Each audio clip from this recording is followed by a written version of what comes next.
All right, so the next one here, the U.S. and Japan discuss scenario for nuclear weapons use. So the U.S. and Japan have been discussing a potential scenario in which the U.S. military would use nuclear weapons in the event of a conflict in East Asia, and this was reported by Kyodo News on July 26th.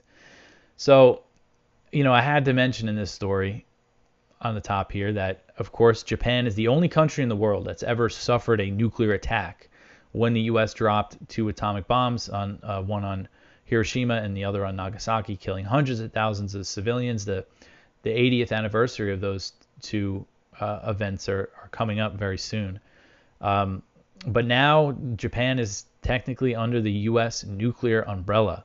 And the Kyoto report said that the discussions on the use of U.S. nuclear weapons were held as part of Washington and Tokyo's extended deterrence talks, which began in 2010. The report said that as part of the talks in recent years, the two sides have held multiple tabletop exercises to strategize a scenario in which a conflict broke out in East Asia and the U.S. is pressured to use nuclear weapons. The discussions involved reviewing how to coordinate on a nuclear attack and how to deal with certain issues that it will create, including the management of public opinion. The U.S. has a mutual defense treaty with Japan under which it has committed to defending Japanese territory if it comes under attack.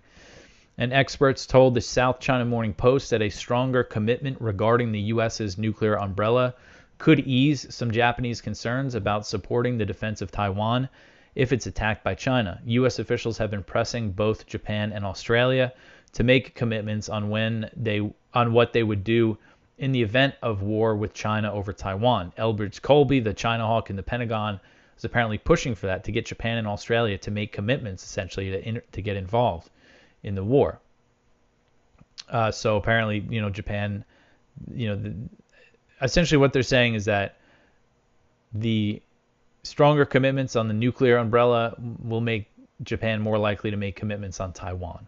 And I think this is all just crazy talk. But the nuclear talks are sure to anger China, and they've already expressed concern about the news.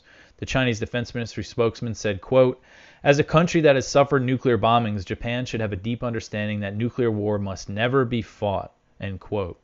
And the spokesman also said that there are elements in Japan who wanted to upgrade the U.S. extended deterrence posture and are considering nuclear sharing, an arrangement that the U.S. has with several of its NATO allies. And this is something I remember being discussed a couple years ago, the idea of nuclear sharing with Japan, which that would mean U.S. nuclear weapons being stationed in Japan, or, there's been talk of doing that with South Korea as well. And that would just be really bad news. The U.S. still technically maintains this policy of strategic ambiguity on the question of whether it would intervene if China attacked Taiwan.